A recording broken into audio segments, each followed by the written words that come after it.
over 5 years from the groundbreaking na inaugurate ng Gate Planetarium. Aside from the situation brought on by the pandemic, were there other factors that caused the delay, sir?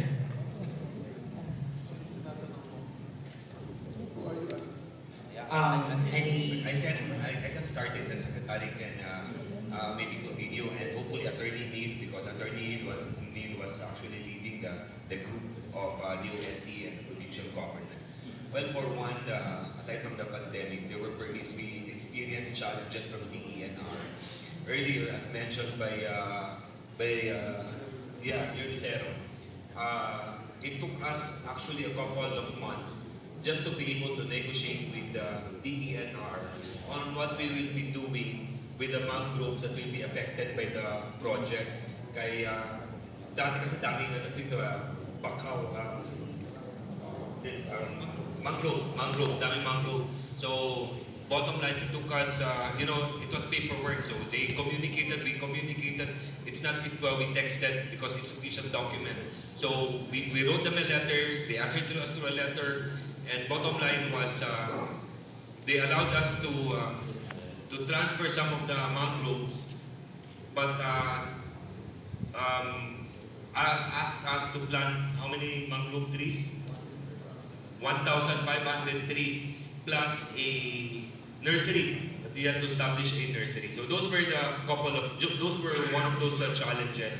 And the other was with the budget with the DBM.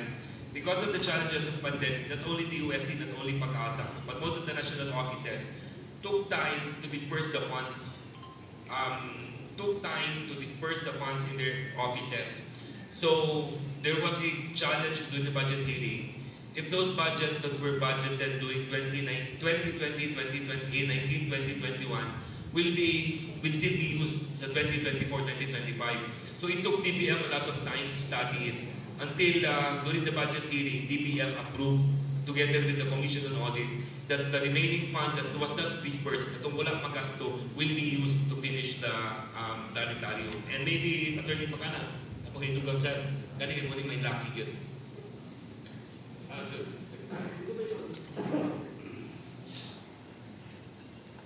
May kunto na din. Actually, this project, kung tanaw ninyo behind the scene ani, nagtabo yun ang luha o sipon. It's not really easy. In early of 2018, I was supposed to step down as the provincial legal officer. Sa among sabot ni Go Bambi, kaya ako naman na-deliver ang gusto na makuha na mo ang tapakuan sa Claveria. Kaya Philip Morales, iyang pag-imbitar sa ako as the provincial legal officer was only to handle that problem. So yung ko, manaman, I have to step down. Here comes now the PAGASA group in March of 2018 when I was called up, Congressman Pampilyan, nagipatawag ko. So, pag-abot na ako sa governor's office, I was then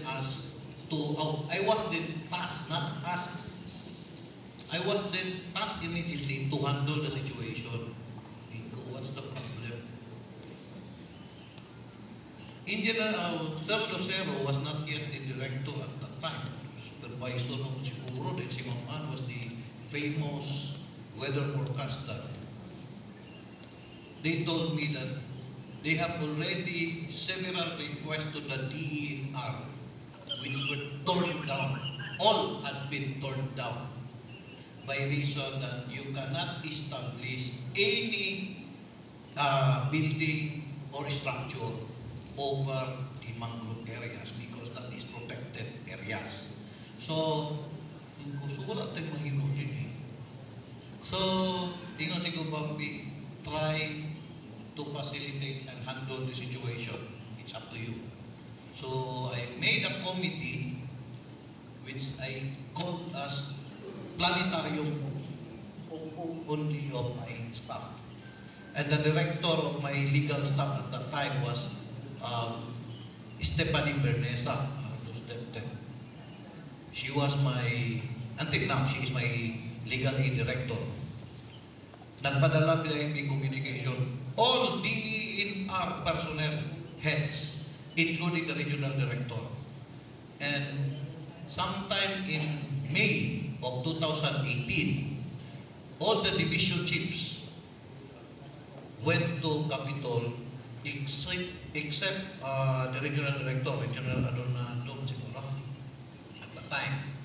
Then we discussed adorable. Then all of them in front of us told us we cannot issue the permit except you should have to go to the national office and talk to the secretary. And the secretary at that time was Secretary Simato. Mura karon ang tirma siguro.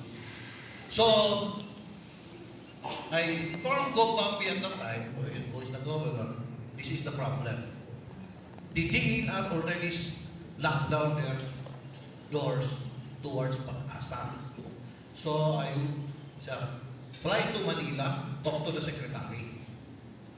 When I went to Manila, without any communication, because they don't want to receive any communication then at that time, I think it's 3 times I went to Manila and finally I got the chance to talk to Secretary Simato. And I discussed with him, sir, how can we go about this problem? There is only one gray area that he said, bring this to the people of the Region 10 and discuss again with them if they are amenable with this. And that was called as rebolling, meaning kalutol ang mangrove ibalhin sa other area. So, so nag-ihap na dahil din. Ang kaluton ng mangrove at that time close to 1,000 trees higupatay. So, ingon si Simato, that was the only time that we can, that is the only possible way that we can put up your planetarium. Sometime in August of 2018, I called again this DENR people. Then we finally agreed. It's our equipment that will be used. It's the provincial equipment, heavy equipments. But the DENR will manage on how to transport the mangrove. Again, we face another challenge. DENR again said, we cannot again put up your planetarium by reason that you are close to 1 kilometer distance from the shoreline. It might be encountering some tsunami. Adimutan na muna yung baril. So, it was really a task. Then, GoPampi at the time told me, fly again to Manila, negotiate with the secretary. And the secretary Simato then, at that time, informed the secretary, his secretary in the DENR National Office, to informing me to be with to follow him in San Jose Anteque, because he was a native of San Jose Anteque and he cannot anymore have a meeting with me by reason that so I went to San Jose Anteque. It was in September of 2018. That was the time Secretary Simato said, okay, I will issue a special permit. Then I waited for 2 months. So then somebody along the way middle for us to get the paper, and eventually the paper came out sometime in February of 2019. Then that was the time nag-schedule na dahil for the groundbreaking.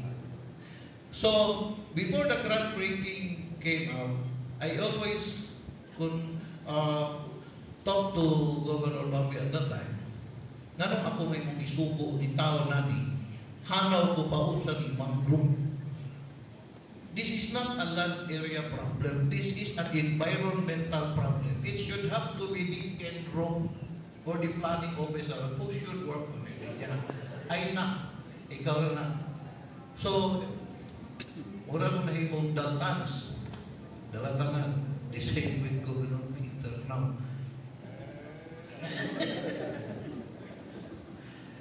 So,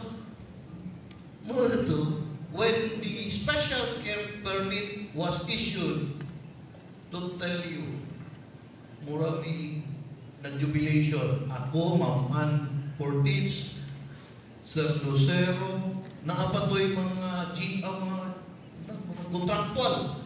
They are contractual and eventually became, kung ano siguro, regular employees na ninyo, sir? At that time. So, then we scheduled the groundbreaking. And that was the happiest moment of our lives. Because we have the groundbreaking. So, ano ka ron? Pag-pandemic, this is now.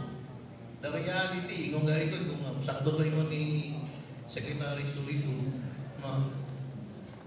this planetarium is really a dream, an impossible dream, because we never thought that it will be realized at that time. And lastly, for a few minutes, that was the effort that we had. Nakahatag dayon to grasya po sa provincial government with Gov. Bambi at the time was given the Winbane Award, a national award given to somebody who effort in bringing something to the DOST. And in fact, ang kadungan pag nga nakadawat ato was Mang Tani of the Pag-asa, katong weather forecaster. And ingon ko si Mang Tani, for 37 years that he was with the Pag-asa, he never received the Winbane Award. And you, Governor Iman, for just a little bit of a year after, you received the Winbane Award. So both of them were there at that time. And that was the history of this planetarium, except for other internal matters with regards to the construction already, which we cannot anymore discuss, except by COVID intervention. That was the real scenario. That's all, sir. Thank you. Thank you so much, Attorney.